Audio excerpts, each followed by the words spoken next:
안녕하세요. 이베스트 투자증권 염동찬입니다. 8월 28일 토요일 빠르고 간단한 빨간 시황 시작하도록 하겠습니다. 어제 뉴욕 증시 상승세로 마감했습니다. 이 나스닥과 S&P 500 같은 경우에는 사상 최고치를 경신했는데요. 어저께 왜 올랐느냐? 파월 의장 발언, 이렇게 한마디로 요약해 드릴 수가 있을 것 같습니다.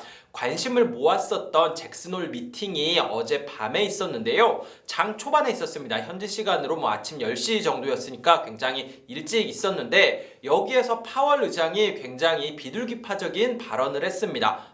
내용을 살펴보면은요, 테이퍼링 같은 경우에는 올해 시작하겠다라고 얘기를 했는데요. 이거 같은 경우에는 그 7월 FOMC에서 했던 얘기랑 그닥 다른 얘기는 아니었습니다. 다만 여기에 추가적으로 금리 인상 같은 경우에는 테이퍼링과는 다르다. 테이퍼링이 끝났다고 해가지고 바로 금리 인상을 하는 것도 아니고, 테이퍼링이 금리 인상의 신호탄도 아니다 라고 얘기를 했습니다. 그리고 금리 인상 같은 경우에는 굉장히 조건이 좀 더 까다로워야 되고, 고용지표의 개선을 확실히 확인해야만 이 금리 인상에 나설 수 있다라고 발언을 한 거죠. 테이퍼링 같은 경우에는 올해 연내하겠다라는 기존 입장 같은 경우에는 유지를 하면서, 금리 인상 같은 경우에는 생각보다 늦어질 수 있다라는 의견을 말한 게 비둘기파적으로 해석이 되었다, 이렇게 보시면 될 것 같습니다. 이게 왜 비둘기파적이냐라고 보시면은요, 최근에 테이퍼링 계속해서 얘기가 나왔었던 게, 올해 안에 시작하는 거는 좋은데 속도가 어떻게 될 거냐, 내년 상반기에 끝내야 되느냐, 내년 2분기에 끝내야 되느냐, 3월 이전에 끝내야 되느냐,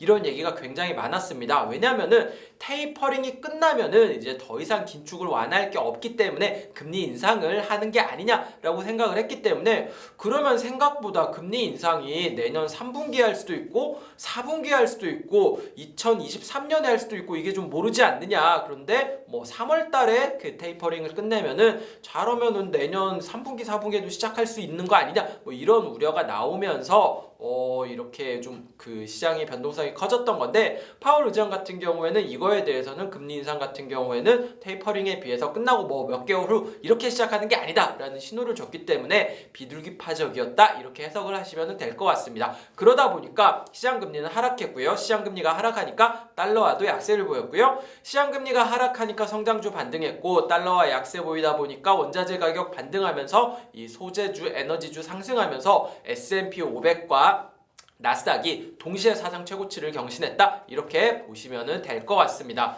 어제 체크하실 만한 이슈는 이제 독일에 선거가 한 달 남았습니다. 메르켈 총리의 임기도 9월 26일이 선거로 알고 있는데요. 어쨌든 한 달도 남지 않은 상황인 거죠. 이러한 상황 속에서 메르켈 총리가 속한 그 데가 그 기독민주당이잖아요. 여기에 이렇게 대응되는 그 정당이 사회민주당으로 알고 있는데요. 사민당이죠. 사회민주당인데, 여기에 이 지지율이 처음으로 떨어졌습니다. 15년 만에 있는 일이라고 하는데, 거의 메르켈 총리 이렇게 취임 이후에 처음으로 이 기독민주당의 이 지지율이 밀렸다라고 보시면 될 것 같습니다. 이게 지금은 아닌데 한 달 정도 남기는 했지만, 메르켈 총리 이후에 그 다음에 리더십은 어떻게 가져가야 되느냐, 이거에 대한 얘기가 나오고 있는 가운데 생각보다 좀 변동성이 있을 것 수도 있다, 이 정도 측면에서 체크하실 만한 이슈다, 이렇게 보시면 될 것 같습니다. 업종별로 말씀드리면은요, 아까 말씀드렸던 것처럼 에너지랑 소재랑 이렇게 그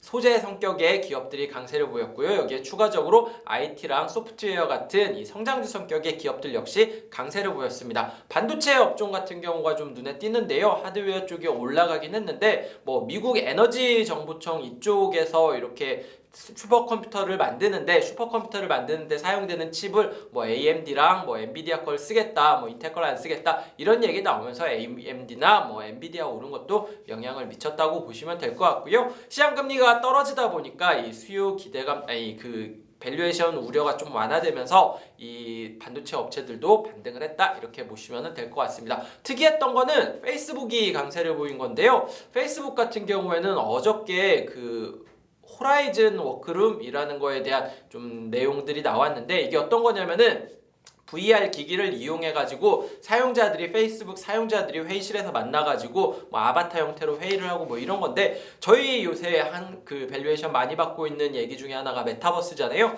페이스북이 SNS 기업에서 메타버스 기업으로 이렇게 변화를 시도하고 있다라는 평가 때문에 어제 주가는 강세를 보였다, 이렇게 보시면 될 것 같습니다. 마지막으로 떨어진 거 종목 얘기 드리면은, 예전에 머니셔틀에서도 한번 말씀드린 적이 있었는데, 이 펠로톤이라는 이 인터랙티브 운동기구 업체가 실적이 나왔는데 실적이 굉장히 예상보다 안 나왔고요. 가이던스도 뭐 예상보다 낮게 제시하면서 주가가 한 8% 정도 하락했습니다.